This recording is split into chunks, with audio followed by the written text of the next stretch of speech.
Big boss season 7 അപ്ഡേറ്റിലേക്ക് പോകാം. ഇപ്പോൾ അപ്പാനി ശരത്തും അനുമോളും ജയിലിന് പുറത്ത് വന്നിരിക്കുകയാണ്. അന്നേരം ഇത് കണ്ടിട്ട് നമ്മുടെ അനീഷ് വന്നിട്ട് ജയിലിനകത്ത് പോയിരിക്കുകയാണ്. അനീഷ് ചെയ്തിരിക്കുന്നത് ഇപ്പം ഒരു ഇരയിട്ട് മീനിനെ പിടിക്കുന്നൊരു പരിപാടിയാണ് ചെയ്തിരിക്കുന്നത്. അകത്ത് പോയിരിക്കുമ്പോൾ അനീഷിന് നന്നായിട്ട് അറിയാം അവർ പുറത്തുനിന്ന് പൂട്ടുമെന്നുള്ള കാര്യം അറിയാം. അങ്ങനെ തന്നെ സംഭവിച്ച് നമ്മുടെ അപ്പാനി ശരത്തും അനുമോളും കൂടെ പുറത്തുനിന്ന് കെട്ടിയിട്ടിരിക്കുകയാണ് അനീഷിനെ.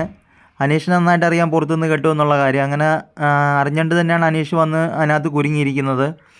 അപ്പോൾ അനീഷിനെ പുറത്തുനിന്ന് കെട്ടിയിട്ട് അപ്പാനി ശരത്ത് പറയുവാണ്, നിന്നെപ്പോലൊരുത്തനെ ഞാൻ ഇതുവരെ കണ്ടിട്ടില്ലെന്ന് പറയുകയാണ്. അപ്പോൾ ഇതൊന്നും കേട്ടിട്ട് അനീഷിനൊരു കുലുക്കവും ഇല്ല. അനീഷ് നല്ലൊരു കണ്ടസ്റ്റൻ്റാണ്, നല്ല രീതിയിൽ മത്സരിക്കുന്നുണ്ട്, കുഴപ്പമില്ലാത്ത രീതിയിലാണ് അനീഷ് മുമ്പോട്ട് പോകുന്നത്. അപ്പോൾ അനീഷിന് നന്നായിട്ട് അറിയാവുന്ന കാര്യമാണ്. അതുപോലെ തന്നെയാണ് സംഭവിച്ചിരിക്കുന്നത്. ഇവർ അങ്ങനെ തന്നെ പൂട്ടും എന്ന് പ്രതീക്ഷിച്ചുകൊണ്ട് തന്നെയാണ് അനീഷ് ചെയ്തിരിക്കുന്നത്. അനീഷ് അറിയാതെ ചെയ്ത കാര്യമൊന്നുമല്ല, അനീഷിന് നന്നായിട്ട് അറിയാം. അനീഷിന് എങ്ങനെ കളിക്കണം, എങ്ങനെ എന്ത് ചെയ്യണമെന്നൊക്കെ നന്നായിട്ട് അറിയാവുന്നൊരു കണ്ടസ്റ്റൻ്റാണ്. അപ്പം